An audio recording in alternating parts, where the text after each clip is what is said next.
The bell of St. Michael's struck twice, its echo swallowed by the humid dark of Charleston, July 1822. No congregation stirred, yet footsteps whispered through alleys. The air tasted of salt and smoke as though the sea itself held its breath. A shutter slammed in the wind and dogs barked in restless chorus. From the harbor came the faint creak of ships, waiting as if summoned. Somewhere in that silence, a man's voice, low and steady, carried on the breeze. Tonight, the chains break. The city did not yet know, but its heartbeat already raced toward fire. Charleston woke with the sun striking its harbor, the smell of molasses drifting through crooked streets. Horse hooves beat against cobblestones, dragging carts of rice and indigo, while the cries of the market rang out, sharp as whips. Ships creaked in their moorings, their sails heavy with sugar, rum, and human cargo. The city thrived on chains, and the chains thrived on silence. In the pulpit of St. Michael's, Reverend Elias Porter raised his hand to still the murmuring congregation. His fingers trembled only slightly. Years of ritual had trained them to disguise fear. "Brethren," he said, voice booming through the wooden rafters, "God in his wisdom has given each man his place. Masters to guide, servants to obey. Order is heaven's law, disorder's damnation." A murmur ran through the pews. Some bowed heads in agreement. Others kept their eyes fixed on the floorboards. Porter gripped the edge of the pulpit, knuckles whitening. "Mark me well," he thundered. "Hades' fire must never reach our shores. Rebellion is sin, and sin brings ruin." From the back of the church, Samuel Briggs, a lanky newspaper apprentice with ink-stained fingers, smirked at the words. He leaned toward the man beside him. "Funny thing," he whispered, voice thin and mocking. "The more they preach peace, the more they fear war." The man frowned, but Briggs pressed on. "Last night at the tavern, sailors spoke of whispers. Slaves meeting in dark alleys. Eyes too bold. Songs too sharp." He tapped a finger against his knee, restless, impatient. "Something stirs." A sharp glance from the usher silenced him, but not his thoughts. Briggs lived for rumor. Rumor sold papers, and fear sold more. Outside the church, the square boiled with activity. Peddlers hawked peaches and tobacco. A fiddler scraped out a tune beside the fountain. The stench of sweat and tar mingled with roasted corn. Overseers stalked past, their boots polished, their eyes suspicious. On a nearby bench, Porter settled his robes and took a long breath. Samuel Briggs approached, hat crooked, smile sly. "You preach fire from heaven, Reverend," Briggs said. "But the ground seems hotter than the sky these days." Porter eyed him sharply. "Your tongue is reckless, boy. Be careful where you wag it." Briggs laughed, thin and high. "Oh, I only repeat what I hear. And I hear plenty. Rumors, whispers, even hymns that don't sound like hymns. You know as well as I, Reverend. Slaves carry secrets in their songs." Porter's gaze drifted toward the docks where the tide lapped against the stone. His voice dropped to a murmur. Songs can be prayers, or warnings, and warnings, if ignored, become curses. The wind carried a faint sound then, distant, almost hidden. A lullaby hummed by a woman as she balanced a basket on her head, her voice trembling but steady. Briggs cocked his head, listening. "What did I tell you?" he said softly. "They're singing something we don't yet understand." Porter frowned, uneasy. For the first time, the holy man's certainty cracked. He muttered a prayer under his breath, words drowned by the marketplace noise. Above them, a hawk wheeled in the sky, its shadow gliding across cobblestones. Charleston bustled on, blind to the gathering storm. The hammer struck iron in the small carpentry shop, its echo sharper than the gulls outside. Denmark Vesey stood tall at his bench, sawdust clinging to his sleeves. His eyes were deep-set, steady, like a man forever measuring the weight of silence. Beside him, a worn Bible rested on a shelf, its leather cracked, pages smudged with fingerprints. He never worked without it near. The door creaked and Sarah entered, balancing a basket on her hip. Her voice carried a soft tune, the same lullaby she sang each night, though here it seemed more like a prayer than a song. "You work past sundown again," she said, setting the basket down. "The wood will outlast the man." Denmark smiled faintly. "Perhaps, but when I shape it, I remember I am free." His tone hardened. "Even if freedom has walls." Sarah's gaze fell. Her wrists bore faint rope scars, reminders of mornings spent in fields not her choosing. She touched the Bible on the shelf almost tenderly. "You're free, Denmark, but chains still hold us." Before he could answer, a boy burst in from the yard, clutching something small. Robert, their son, grinning, breathless. In his hands he carried a wooden toy boat, its edges rough but its form proud. "Papa, look what I carved. She'll sail to Haiti, I swear it." Denmark knelt, brushing sawdust from his son's hair. He turned the little boat over in his hands, studying it like it was scripture. "You carved her well," he said softly. "But ships do not always sail where they're meant. The sea takes its price." Robert's grin faded. "But Haiti is where they won. They broke their chains. Could we not—" "Quiet." Sarah cut in sharply, her voice laced with fear. She drew the boy close, her lullaby now humming low, as if to smother the dangerous word before walls could hear it. Denmark's gaze shifted to the window. Outside, a patrolman's boots clicked on cobblestones, his shadow stretching across the shop. Vesey's jaw tightened. He whispered only when the footsteps faded. "One day, Robert, one day this boat will find its waters." The boy's eyes widened, full of hunger and belief. He clutched the toy to his chest as if it were an heirloom. Sarah sighed. "Dreams can get a man killed." Denmark turned to her, his voice low but ironclad. "And silence keeps him chained." A storm pressed against the city that night. In their small home, Sarah's lullaby drifted once more, rocking Robert to sleep. Denmark sat awake, Bible open, the carved boat resting beside it. His finger traced the verse. "Let my people go," he whispered into the dark. "If God delays, then man must act." The candle burned low, shadows swaying across the walls. Outside, Charleston's harbor slept, but in the Vesey home, fire smoldered unseen. Rain slicked the cobblestones as the men filed quietly into the carpenter's shop. Candles flickered, their light bending across wooden beams and tools lined in neat rows. Denmark Vesey closed the shutters, bolting them against the storm. His Bible lay open on the workbench beside Robert's toy boat. "Brothers," Vesey said, voice steady, "tonight we speak freely. Tonight the walls have ears only for us." Peter Poya stepped forward, his scar catching the candlelight. He was lean, deliberate in movement, a man who never wasted a word. He touched the scar as if reminding himself it existed. "I don't like the storm," Peter murmured. "Too much noise. Guards listen closer when thunder rolls." "Or maybe the thunder hides us," Denmark replied. From the corner, Monday Gell spat onto the floor, restless. His hand never strayed far from the dagger tucked in his boot. He was young, fiery, his voice sharp as iron striking stone. "I say let the storm come. Let it wash this city into the sea. You preach patience, Peter, but patience is just another chain." Peter's jaw tightened. "And recklessness is a noose. You forget, boy. I wear this scar because I once ran before the time was right." Monday bristled. Better a scar than a soul rotting in slavery. The tension snapped like a rope stretched too tight until Vesey raised his hand. His eyes caught both men in silence. "Patience and fire must walk together," he said. "Without one, we stumble. Without the other, we crawl. We will rise, but we will rise when the city sleeps deepest." The storm cracked above, rattling the shutters. The men leaned closer, listening as Vesey spoke of Exodus, of Pharaoh's cruelty, of chains turned to dust. Sarah entered quietly, a basket of food on her arm. She placed it down without a word, her lullaby humming under her breath. Monday smirked. "Even her songs sound like rebellion." Sarah's eyes flashed. "Songs carry what chains cannot. Be careful, boy. A song can curse or bless." Denmark brushed her hand gently as she passed. His voice softened. "Your songs are our strength." Peter watched them, his face unreadable. Later, when Sarah had left, he leaned closer to Vesey. "You risk her with this. If they sense she knows, she'll be the first they punish."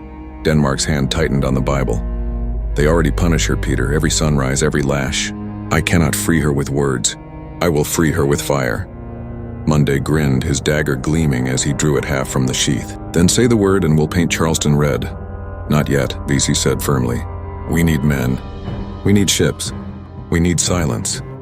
The meeting stretched into the night, voices weaving plans with scripture, scripture with fire. By dawn, the storm had passed, but the men's eyes burned brighter. Days later, Vesey visited the church where Reverend Porter preached. He sat at the back, listening as Porter thundered of obedience. But Denmark's gaze was on William Paul, the preacher's son, who lingered near the vestry doors. After the sermon, Vesey approached him. William's hands trembled as he passed a folded paper hidden in the palm. "Keys," William whispered, "to the back doors. But be careful, if my father learns, I'm damned." Vesey clasped his shoulder. "No, you will be remembered." On his way out, a young maid brushed past him. bonnet torn from hard work. Hannah. She paused just long enough to murmur, "I hear the master's whispers." "I'll bring them to you." Vesey nodded once. The net widened. The city still laughed in daylight, but in shadows its silence cracked. That night Sarah sang her lullaby, voice low, trembling. Denmark held Robert's toy boat in his hands. His son slept, dreaming of oceans. His wife sang, dreaming of freedom. Vesey whispered into the dark, "Chains will break, soon." The square reeked of sweat and fear. A crowd pressed close, drawn by the promise of punishment. The overseer's whip coiled in his hand like a serpent waiting to strike. A man, young, unnamed to the white crowd, but brother to many, was tied to the post. His back already bore scars, maps of pain carved by years of labor. His only crime, whispering Hades' name, the whip cracked. Flesh split. The crowd flinched but did not move. Another crack. The man bit down on his lip until blood ran, refusing to cry out. Denmark Vesey stood at the edge, jaw tight, fists clenched in his coat. Peter Poya shifted uneasily beside him. Monday Gell trembled, not with fear but with rage. "Say the word, Denmark," Monday hissed. "Say it and I'll gut the bastard where he stands." "Not here," Vesey muttered. His voice was low, almost breaking. Not yet. A carriage pulled up. From it stepped Captain Joseph Bennett, cane in hand, boots polished to a cruel shine.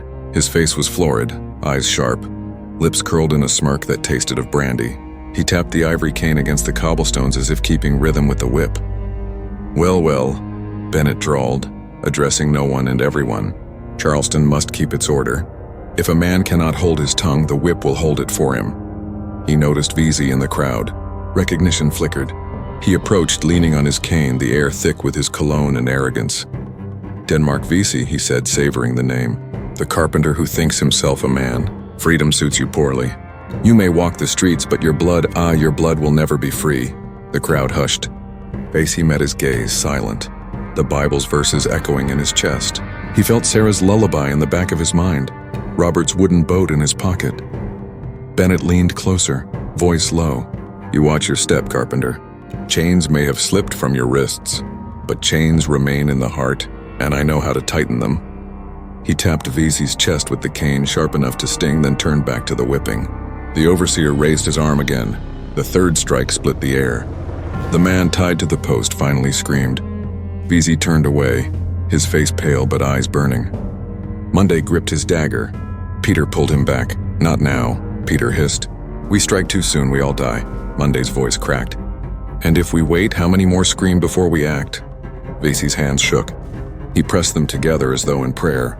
Then he spoke, voice just loud enough for his brothers to hear. "If they call us blood, then let them drown in it." The words hung heavy, sharper than any blade. Even Peter, cautious, bowed his head. Monday grinned through clenched teeth. From the gallows post, the young man sagged, unconscious but alive. His body swayed like a warning. Bennett raised his cane once more as if to toast the scene. "Charleston sleeps safe again," he declared to the crowd. But Vesey knew better. That night, in the shadows of his shop, the conspirators gathered. Silence filled the room until Vesey broke it. "The time has come," he said. "Patience without action is surrender. Fire without plan is ruin. We will have both."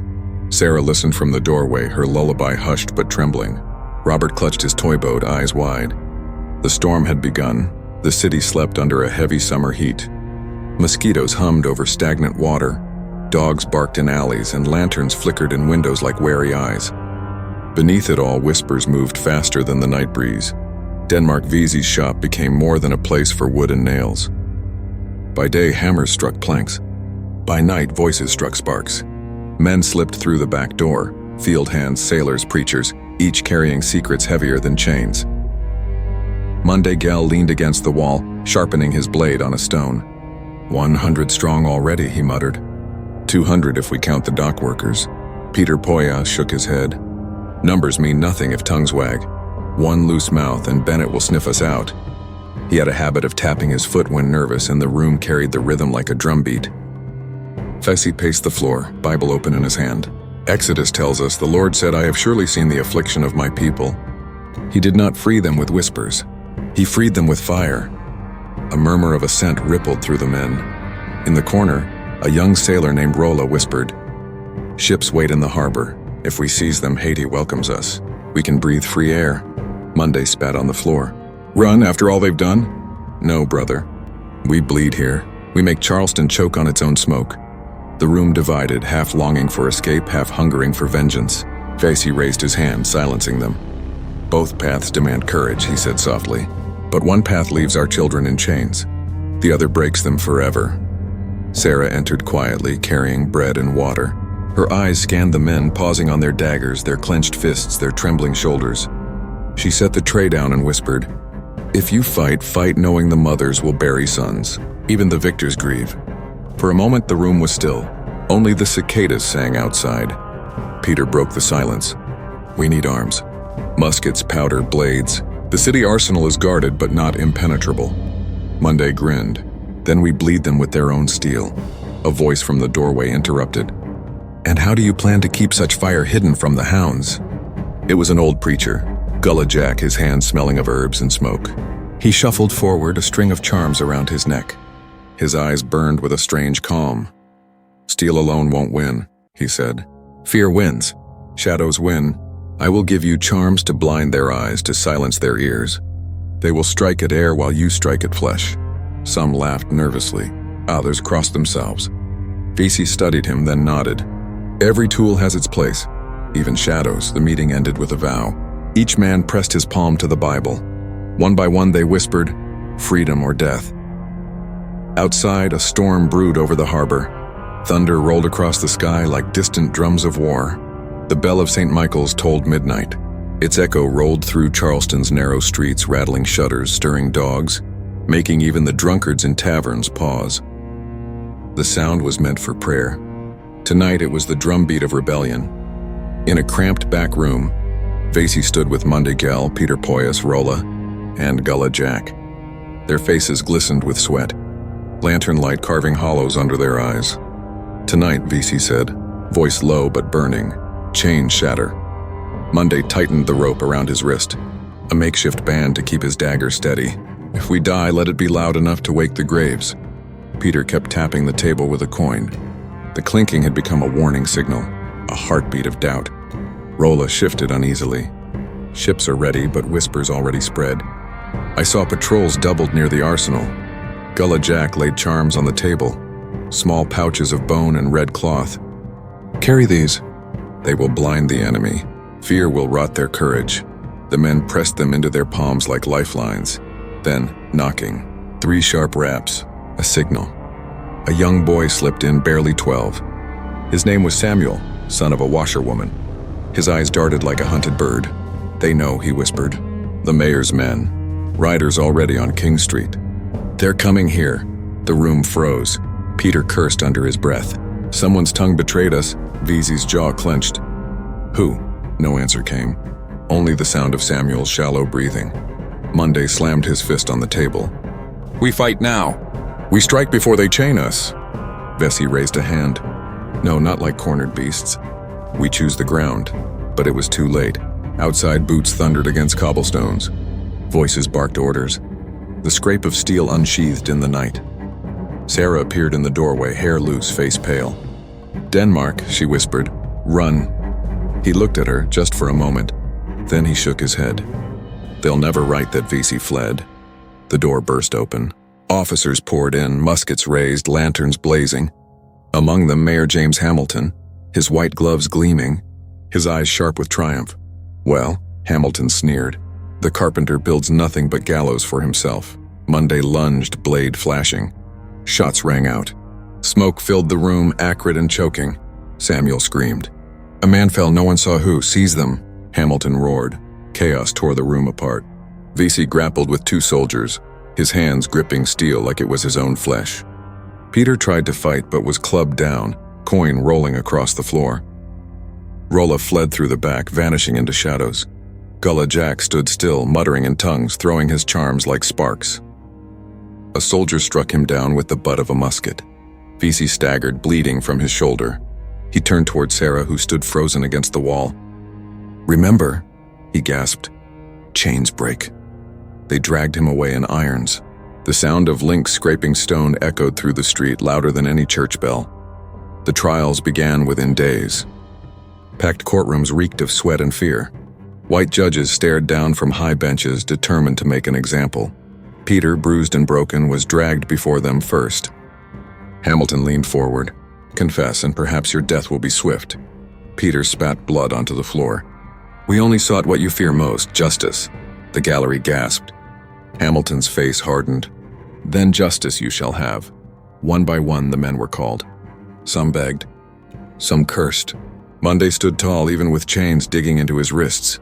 "You think you've won," he told the court. "But even ash carries fire." Gullah Jack's trial turned into a spectacle. He stood with his herbs dangling from his neck, chanting in defiance. The judges mocked him, called him a witch, a fool. He smiled as they sentenced him to hang, and Vesey. He entered last, shoulders straight despite his wounds. The courtroom hushed. Hamilton rose. "Denmark Vesey, you stand accused of plotting to overthrow the city, to bathe Charleston in blood. What do you say?" Vesey's voice carried, calm as a sermon. "I say your chains rot souls. I say your whips break only the body. I say every prayer I ever spoke was for this day, when the oppressed would rise and the oppressors would tremble." The judges conferred briefly, though their decision had been written long before. Death by hanging. The gavel fell like a coffin lid. Execution day dawned hot, the air thick with the smell of salt and tar. Crowds swarmed the square. Some came to jeer, others to watch with silent fear. Mothers clutched children. Slaves looked on with hollow eyes, memorizing every detail. The condemned were led forward in chains. Monday walked first, singing under his breath. Peter followed, coin clenched between his teeth. Gullah Jack shuffled, still muttering prayers. Finally, Vesey appeared. He looked not at the gallows, but at the people. A hush fell. Sarah pushed her way to the front. Her voice cracked, but it carried. "Denmark." He saw her, gave the faintest nod, then mounted the scaffold. The rope scratched his neck. The crowd held its breath. Hamilton raised his hand. "Let all men know, Charleston is safe." But before the trap was sprung, Vesey spoke. "Safe? No. You are never safe from justice." The platform dropped. The bell of St. Michael's tolled again. The square lingered in silence long after the bodies swung. Dust settled. Crows circled. The crowd dispersed in uneasy murmurs, but the memory clung to Charleston like smoke and cloth. Sarah sat by the riverbank that evening, the roar of the tide drowning her sobs. She clutched Vesey's old carpenter's chisel, the handle worn smooth by years of work. "He built with these hands," she whispered. "Not destroyed, built." Her son Samuel sat beside her, trembling. "Mama, will they hang me too?" I carried the message. She turned to him, cupping his face. "No, child. They'll never know. You'll carry his words instead. You'll carry freedom."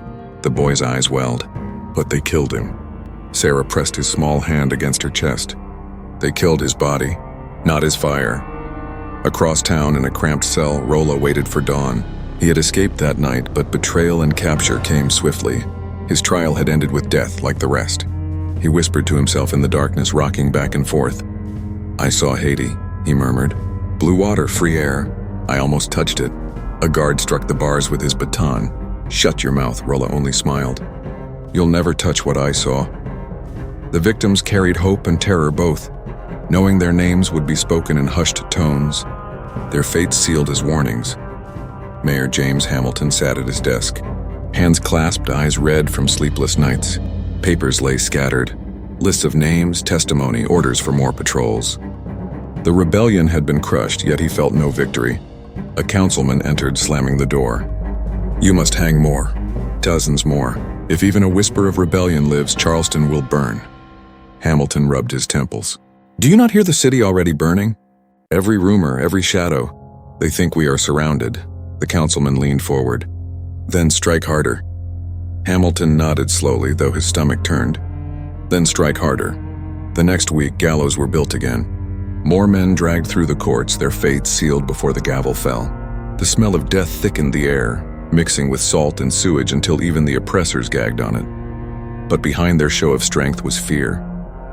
White families locked doors, loaded muskets, and whispered, "What if there are more? What if the fire was only delayed, not doused?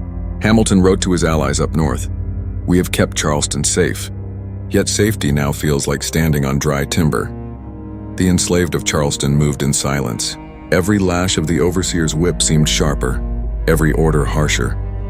Patrols swept the streets, questioning, searching, hunting for secrets that no longer existed. In the fields, songs grew softer. No more shouted rhythms, only low hums carrying words that white ears could not catch. "Oh, children, don't get weary. There's a great camp meeting in the Promised Land." In back rooms, mothers whispered Vesey's name to their children. "He dreamed," they said. "He dreamed for you." An old man named Cuffy sat by the fire, chains clinking at his wrists. "They hang the body, but the spirit moves," he told the young ones. "Like wind through leaves. You don't see it, but you feel it." Children leaned close, wide-eyed. "Will the spirit free us?" Cuffy closed his eyes. "Not yet. But someday." Rumors spread that Vesey's ghost walked the harbor, that Gullah Jack's charms cursed the gallows, that Monday's song still echoed on the wind. Some swore they saw Peter's coin rolling across the street at night, clinking against the cobbles, a sign that betrayal never sleeps. Legends grew where facts ended, and the community, though broken, held those whispers like seeds. Weeks later, Sarah walked through the marketplace. A slave trader laughed with his companions, boasting of new arrivals. She lowered her gaze, but inside her chest a fire smoldered. One of the traders muttered, "That Vesey was a fool. Thought he could fight God's order." Sarah stopped. For the first time since the execution, she raised her head and looked him squarely in the eye. "God's order?" she said softly. "Then why do you tremble at night?" The trader's laughter faltered. His hand shook as he lifted his mug. Sarah walked on. Behind her, others had heard. A boy grinned. A woman hummed under her breath. A man clenched his fist, silent but certain. The aftermath was not silence. It was memory. The victims bore grief. The oppressors bore fear. And the community bore the story, carrying it like a buried ember, waiting for breath.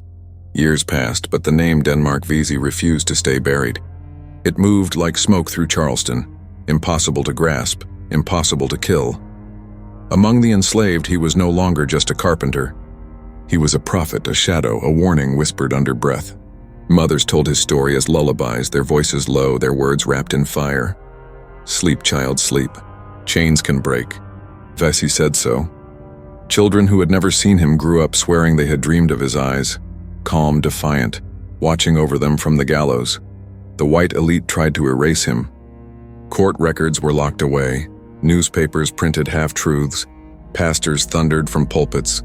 This was God's will. This was justice, but erasure only sharpened the memory. Sailors carried his story to distant ports. In Haiti, taverns echoed with it, how a freed man in Charleston had nearly struck the city down. In Jamaica, rebels whispered his name beside Sam Sharp's. In New Orleans, field hands said, "If Vesey rose, so can we." Even in the North, abolitionists told his tale in secret meetings. They spoke of his eloquence, his sermons, his unbroken will at trial. For them, he was proof that rebellion burned in every enslaved soul. In Charleston itself, legend split into two faces. For the enslaved, Vesey became a saint of resistance. They said he walked the streets on stormy nights, chains rattling like thunder warning them to be ready. They said Gullah Jack's spirit followed him, carrying herbs and charms to protect the faithful. They said Monday's song still haunted the harbor wind.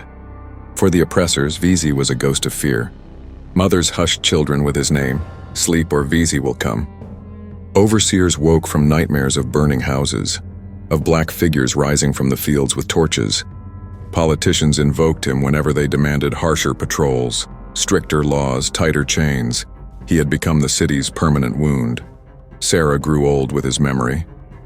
She never remarried. Each Sunday, she sat in the back pew of the African church, where Vesey had once preached freedom through scripture. She never spoke his name aloud in public, but her eyes blazed when the preacher read Exodus. "Let my people go." Her son Samuel became a man, carrying Vesey's words like scripture. He told children the story again and again, each time adding more fire. "They tried to hang him," he said, "but you can't hang a dream." The children leaned close, wide-eyed. Some would carry that fire into adulthood, into revolts yet to come, into wars yet to rage. Historians would argue for centuries. Some called him a dangerous fanatic. Others called him a hero. Documents decayed, testimonies clashed, numbers blurred. But the legend stayed sharper than any record. One old man who had seen the gallows himself told it best. "They killed a man," he said, "but they made a story." And stories live longer than flesh, and so Denmark Vesey lived on, in whispers, in sermons, in lullabies. In nightmares, the gallows had not ended him. The gallows had multiplied him. History often pretends to be clean. Names on paper, verdicts in courts, a rope around a neck. But beneath every official record lies a different story, one carried in whispers and songs in the trembling hands of survivors. Denmark Vesey's story is not just one of failed rebellion. It is the story of how memory outlives violence. The city of Charleston tried to erase him with gallows and silence, yet his shadow remained. Chains can bind a body, but they cannot choke a dream once spoken aloud. What terrified the oppressors most was not the weapons Vesey gathered. It was the idea he planted. The idea that slavery was not unbreakable, that the oppressed could rise, could plan, could strike when the hour was right. Oppression thrives on silence. Vesey's defiance broke that silence, and even in death he kept it broken.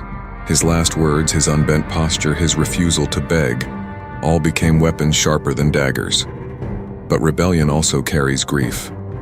Mothers lost sons. Friends betrayed friends. A city drowned itself in fear. Justice, when fought for with blood, never comes without cost.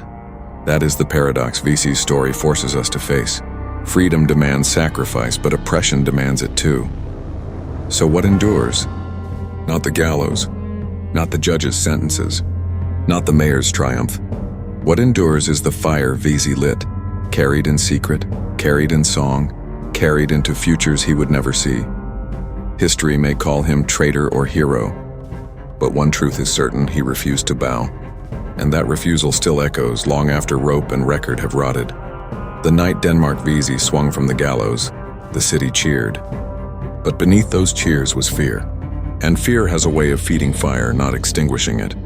2 centuries later, his story still asks a question we cannot escape. If you were bound in chains, beaten, silenced, stripped of dignity, would you endure? Or would you rise? Would you run for safety as Rolla dreamed? Would you fight to the last as Monday swore? Would you curse betrayal as Peter fell? Or would you stand unbroken like Vesey, staring down the rope with defiance in your eyes? History does not hand us clean answers. It hands us mirrors. In Vesey's reflection, we see not only a rebel of 1822, but the eternal struggle between silence and justice. So I leave you with his question, not spoken, but lived. When chains tighten, do you bow, or do you burn them away? This was his story. A story Charleston tried to bury. A story that refuses to die. You've been watching The Slave Resistance, where we uncover the dark, untold stories of rebellion, justice, and survival. Like, share, subscribe, and keep the fire alive.